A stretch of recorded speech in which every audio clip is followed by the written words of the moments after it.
This is Remo Daily, your daily dose of inspiration. This is Remo Daily, an oasis of innovation for your mind, soul, and heart. Connect and recharge with Remo Daily. This is Remo Daily. Yeah.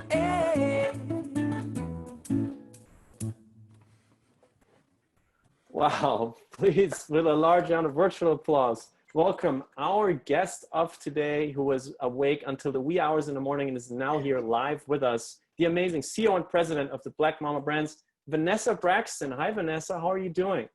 Pretty good. How are you? It's great to see you. I'm so glad you're taking the time here with us. You're very busy. You were up until when last night? 4 a.m. Wow, thank you. Thank you for being here with us. And there's a lot to unpack. So I will just invite you to start with us at the beginning of your career as an entrepreneur. You're born and raised New Yorker. You worked as a structural engineer, managing an annual budget of $350 million for the MTA. Did that for about 20 years, left before your 40th birthday, and then became the first African-American woman to build a Burger King in New York before starting your brands. Am I correct here, or am I already like completely going off? You're already completely going off. I did, but I did do that, and I did that in 1996. When I was still, I've had a family leave. I don't know how old anyone is here, but back in the day in 1996, when I had my first child, they had a family leave, and I had the opportunity to leave work and take care of my son, and I got bored. I told my husband, and so I started a construction company. And that's when I had the opportunity to build the Burger King in Brooklyn. And I always took my son with me no matter where I went. And somehow in between that, I got pregnant with the second child, So I was pregnant and driving back and forth to Brooklyn and building that Burger King. And let's just put it this way. I really gained my stripes in the construction industry, being an entrepreneur, being a GC, starting with doing that. And eventually, after I had my sons, my agency said, are you coming back to work? And I said, yeah, absolutely. But it allowed me to jump into a higher position, an executive position, because I was able to gain, private experience outside of the government sector, which is very different from working in government, So it propelled me to, I was in my early 20s, and it propelled me to being an entrepreneur and just expanding my mind into doing so many other things, which led me here today. Mm-hmm. You launched, it's such a journey, and you launched Black Mama vodka in 2013, and in 2016, if I'm trying to stay correct here on the timeline, you opened a manufacturing facility, became the first African American woman distiller, master blender, operator of a nationally distributed vodka in the country. I mean, I just want to cheer all the time while just reading off my script here. It's just mind blowing. You opened offices overseas. You eventually added to producing teas, flavored agaves, opened several storefronts, and then you became the owner of storefront. Just one storefront, which is Black Mama Tea. Yeah, just Black Mama Teas and cafes, which we're doing now, but this COVID situation. But it's fine. It's not far from my manufacturing facility. And then this is where we are today.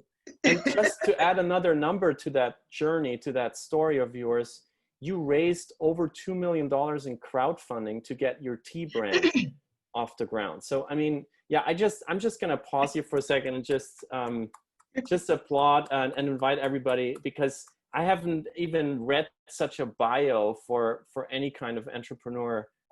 So I'm just completely inspired just reading this, or just reading it for out loud here. So, but may I ask first, you were in construction, you had Yes. your children, you said you became, you know, an entrepreneur, but what got you into vodka and tea? Well, vodka first. That's my drink of choice. So, you know, you got to realize, as an engineer, I went to Pratt. You know, I don't know if many people know Pratt. I went to Pratt for engineering. And my grandmother used to make wine. I just found out that my great grandfather owned a distillery, which was just floored me in Scotland. So for me, you know, it kind of skipped my grandfather, my father, and it jumped to me. So somewhere along the line, it was in my genes one way or another. But, you know, just think about it. I think the statute of limitation has expired. When you're an engineer, you do crazy things in college, on campus, like make vodka in your dorm room. So for me, you know, we always try to experiment and do things. And this is talking about 1987.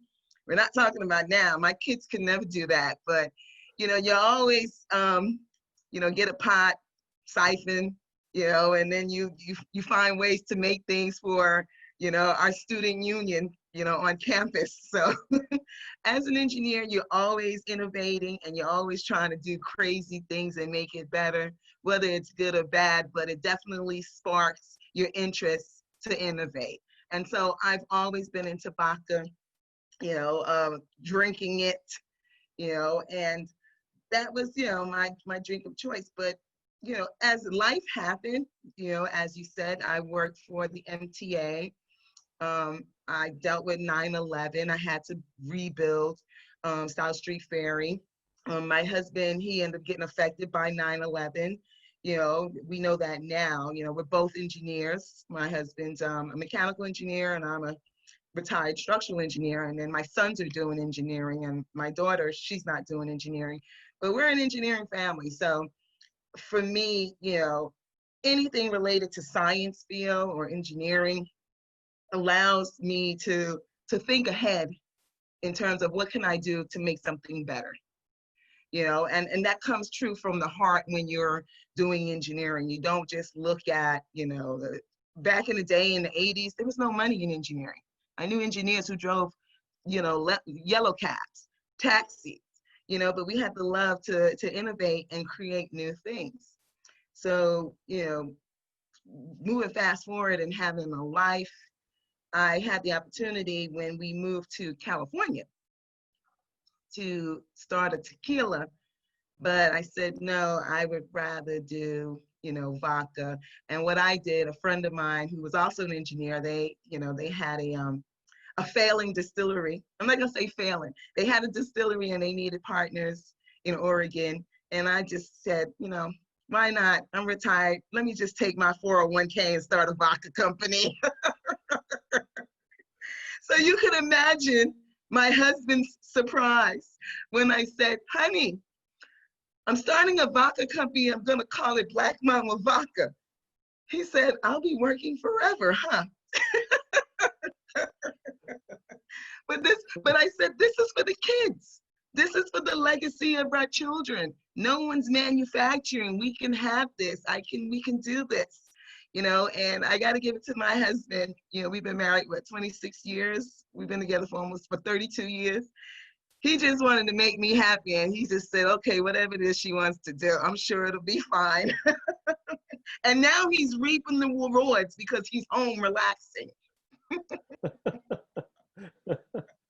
We have a lot of husbands, partners, fathers here in the room. Shout out to some of our regulars who are nodding along here. I see Joe, Christopher, John, Jennifer. Yeah, I see how the crowd is reacting here. Amazing story. And if I understand right, from vodka, tea was kind of a natural evolution, right? Yes. You know why? Getting into the liquor industry, and when you're a licensed distiller, you're licensed and, you know, regulated by TTB, which is Tobacco Trade Bureau, the feds. And I started looking at what was out in the market. And I educated myself. I wanted to do like one of the popular flavors, like a peach or, and I'm just going to follow the rules. But be that it may, a lot of people don't realize that your flavors, those flavored vodkas or those flavored items are all chemical based.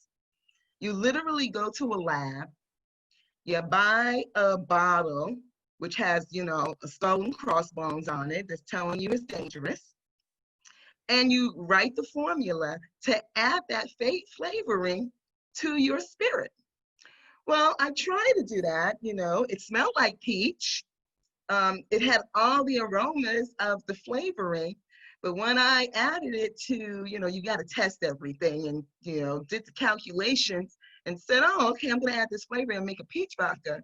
I thought I was going to die. I swear. My chest was burning. I literally called the lab and said, this couldn't possibly be approved by TTB as a flavoring. You mean to tell me that our government is approving flavoring, which is a chemical base, to add to spirits? No wonder I have a headache. And the woman said, yes, this is all approved, and you have to use the approved flavoring and formulas. And that's for me, I said, listen, if I can't drink it, I can't sell it. So I end up coming up and learning about doing different infusions. And of course, I'm an avid tea drinker. And so that's when I started doing, I love tea.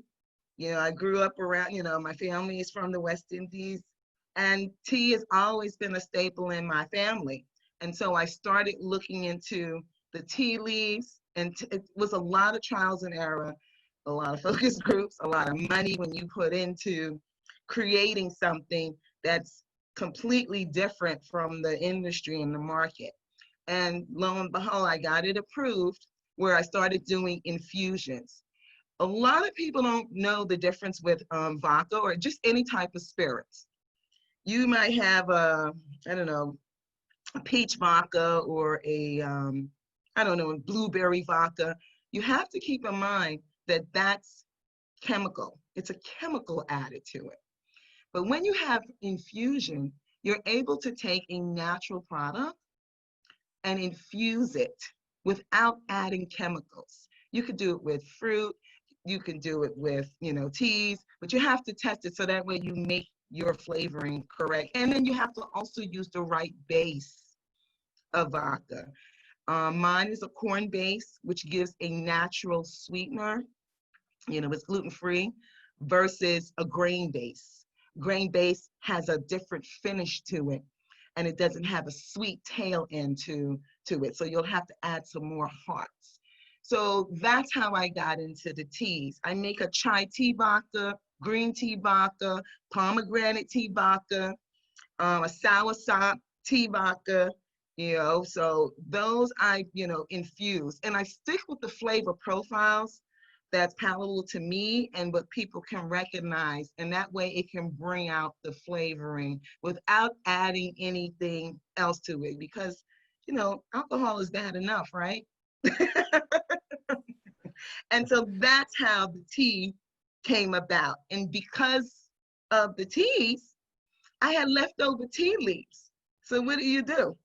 You just sell Black Mama tea. That's it. So it allowed me to expand into, because I had an extra, and it allowed me to expand into another market.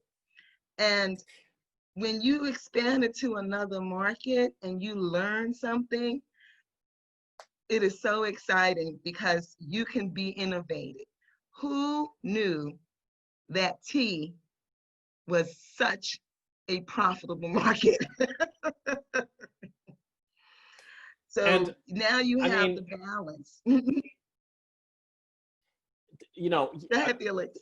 I hope you all take to the chat. Tommy D is already saying like, this is wonderful. I want to, he wants the tea. We shared all the links here in the chat.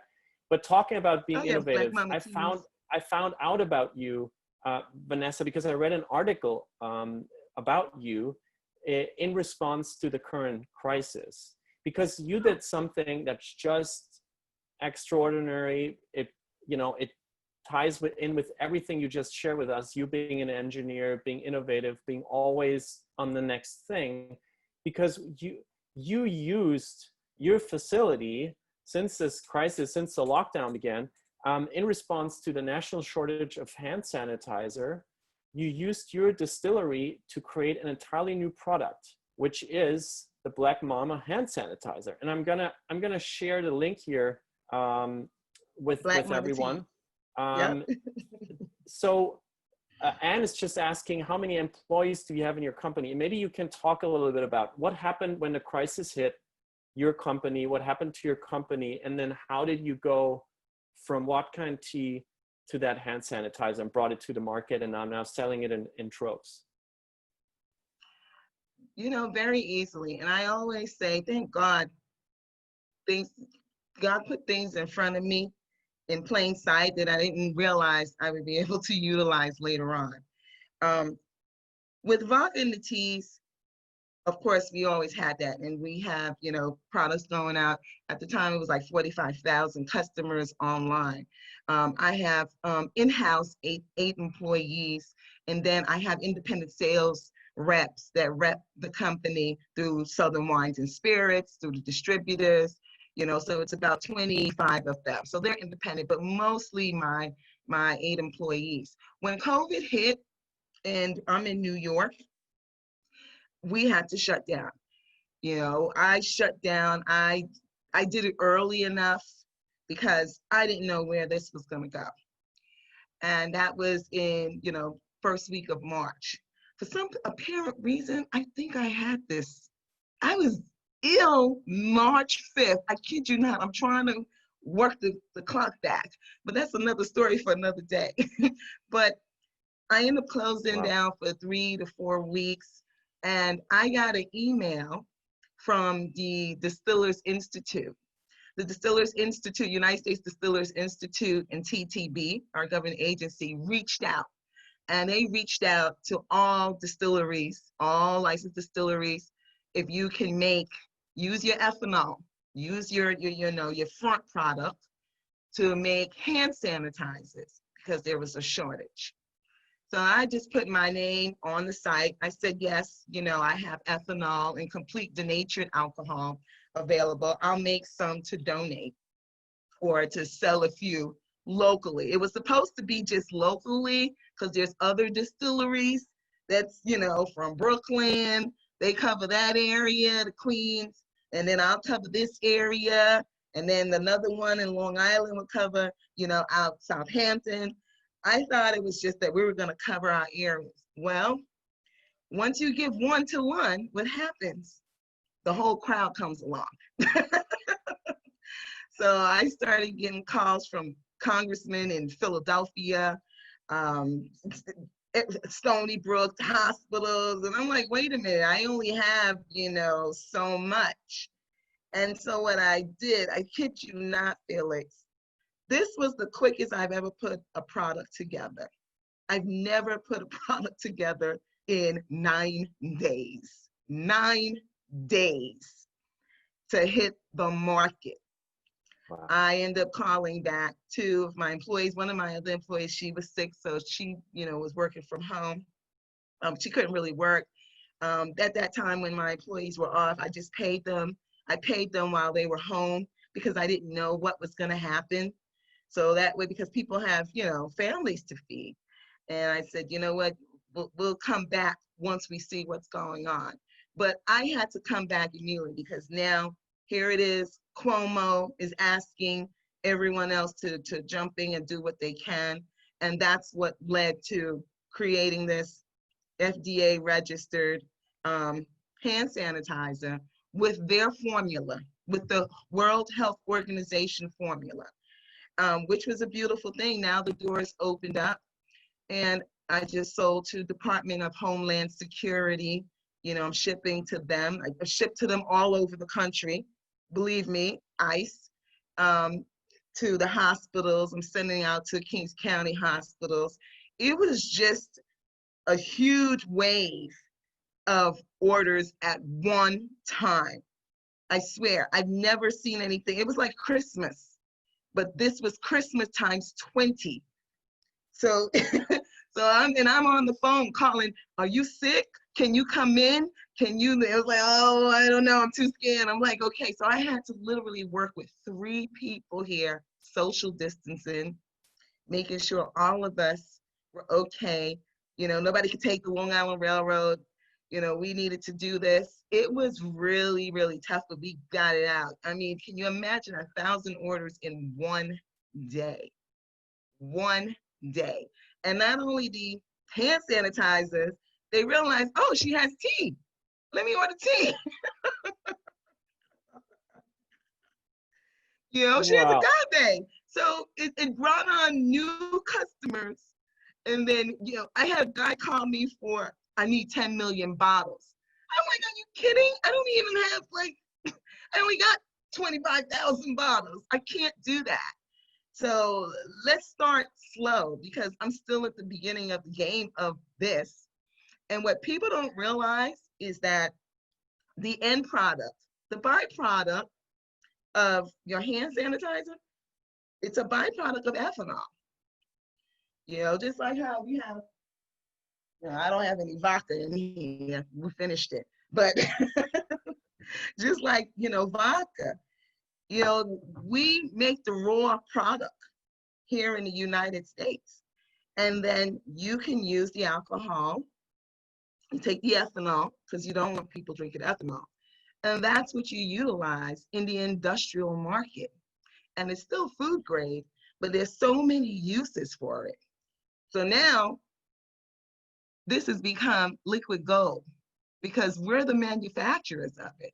We don't have to import it from China. We can, you know, make it here, use the ethanol instead of selling it, and then still make your vodka with the heart, and then the tail gives it flavoring, and the tail tastes like motor oil. So we got to try to figure out what we can do with that. But you get to utilize the entire process of, you know, vodka, but of Yeah, ethanol. the chat is lighting up again. People are so inspired by your story, and you're such a fabulous leader. Anne writes, I can only add to that. I'm just working. I'm Uh, just working. and Christopher would like to know where you actually source those raw materials. And I think the answer is that you have a grow house, right? Yeah, I have. You're supposed to keep that a secret. I have a 15-acre grow in California, in LA County. We grow a couple of the things. You know, we grow cannabis, we grow hops. I'm starting to grow tea because I really would love to grow tea in the United States. That way we can have our own blend and then we can export. You know, we don't have manufacturing. We don't have anything here in this country. Regardless of what community you're from or where you're going, we need to manufacture right here in the United States in order to give people jobs in our communities and the rest of the country. You know, and we don't do that, you know, so. Joe was asking, are you hiring? I guess, you know, this leads to a bigger question. What are you actually missing right now in this country? What are you missing to be the best version of the business that you could build? You know what I'm missing? And I realized in this stage, you see these bottles? The supply chain. We need to manufacture bottles in this country. We need to make our own packaging here. Right now, I'm dealing with, you know, and I have US suppliers that I go to. And I said, you know what? The next thing I'm going to open up is a bottle making manufacturing facility, a facility that makes bottles in one of my properties, because there isn't enough. You got Berry Plastics, Parker Plastics, and then we're dealing with plastics. And then you got silicon. We only have 3 US manufacturers and everyone's hitting them up at the same time. So you know what's happening? We don't have a choice but to go to China.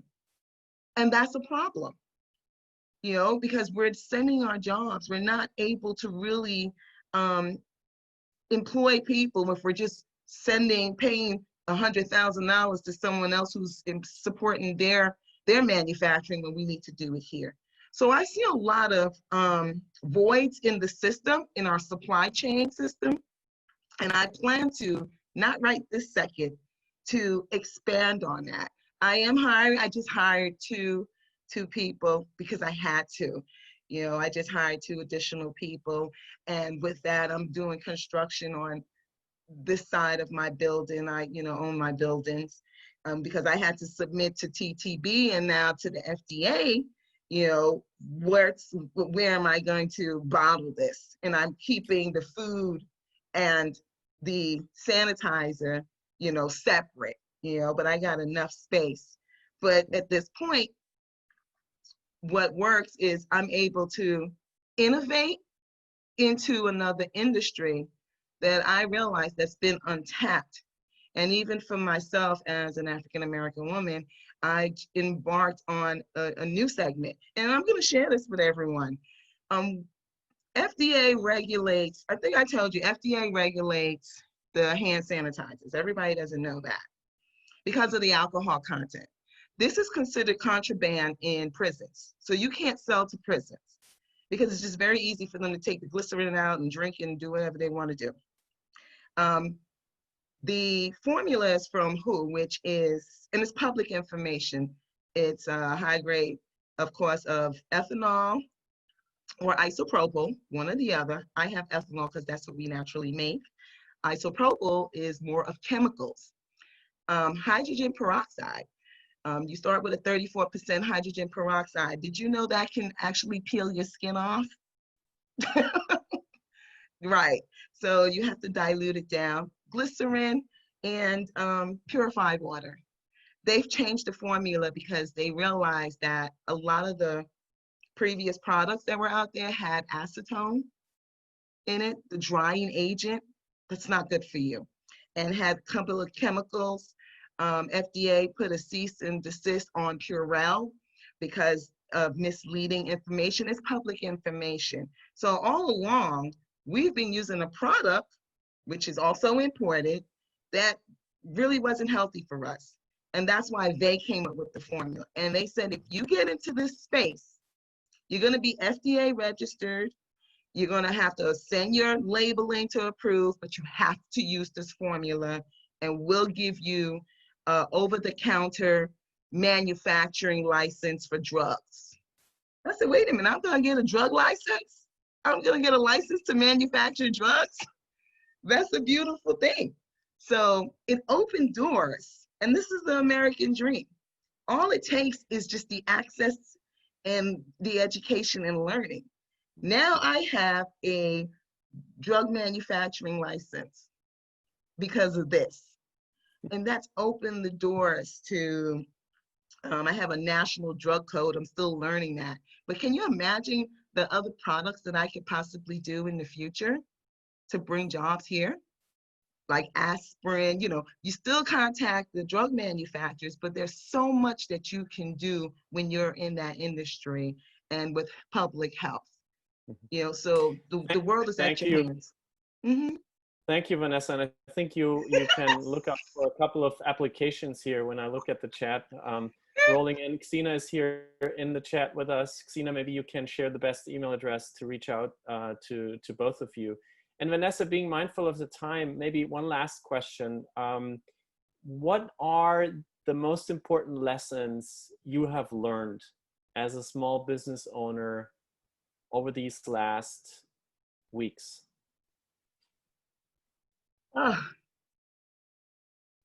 To own your own ish, to own your own stuff. Thank God that I own my own properties.